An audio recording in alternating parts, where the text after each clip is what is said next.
नाम का सुमिरन।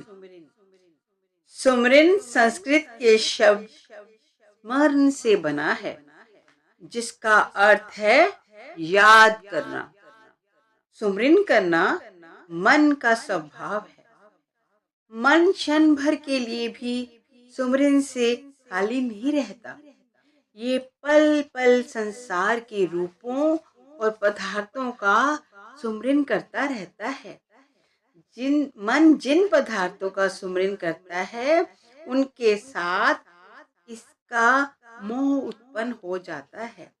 रचना में आने पर आत्मा को मन का साथ दिया गया है और ये मन संसार तथा इसके पदार्थों के सुमिरन में लगा हुआ है। परिणाम स्वरूप मन और आत्मा को अपने असली घर की याद नहीं रही। मन और आत्मा के अंदर संसार के सुमिरन के भंडार जमा हो चुके हैं।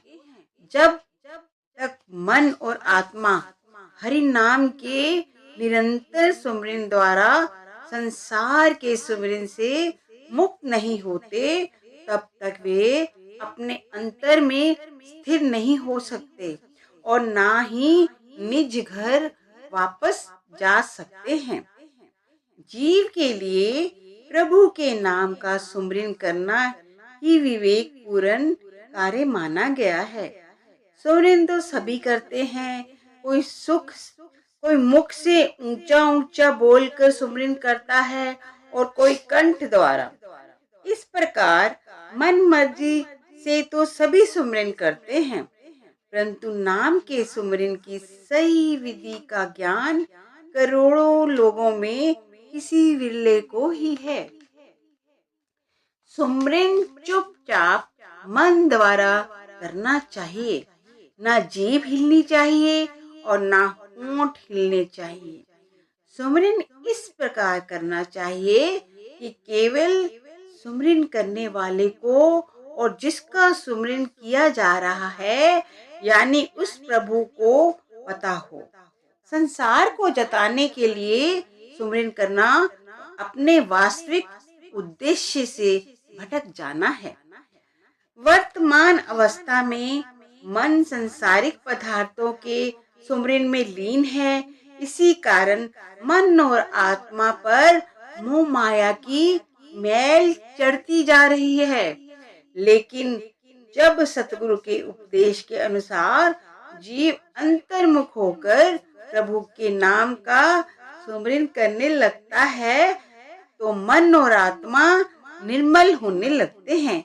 जीव को प्रेरणा देते हैं कि ध्यान निरंतर सुमिरन में ही रहना चाहिए।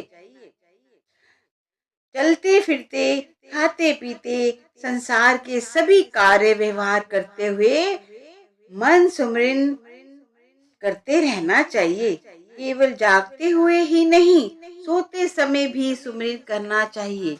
मन में आश्चर्य होता है कि सोते समय सुमिरन कैसे किया जा सकता है। वर्तमान अवस्था में नींद में संसार के स्वप्न आते हैं। ये संसार का सुमिरन है। प्रभु के नाम का सुमिरन करते करते साधक ऐसी अवस्था में पहुंच जाता है जहां सुमिरन का प्रभाव स्वयं चलता रहता है। ये प्रभाव सोते समय भी जारी रहता है। शुरू में सुमिरन करने के लिए मन के साथ कड़ा संघर्ष करना पड़ता है। मन बार बार संसार के सुमिरन की ओर जाता है। जैसे अंधकार का नाश केवल प्रकाश ही कर सकता है, उसी प्रकार केवल हरि नाम का निरंतर सुमिरन ही मन के संसार का मोह निकाल सकता है। दिन रात सांस सांस के साथ सुमिरन का प्रवाह चलता रहना चाहिए। ये उपदेश नया या अलग नहीं है। चारों वेदों, 18 पुराणों तथा अन्य सब धर्म ग्रंथों में भी यही उपदेश दिया गया है कि केवल प्रभु के नाम का सुमिरन ही मन के संसार के सुमिरन से मुक्त करा सकता है और मन तथा आत्मा की गांठ को खोल सकता है।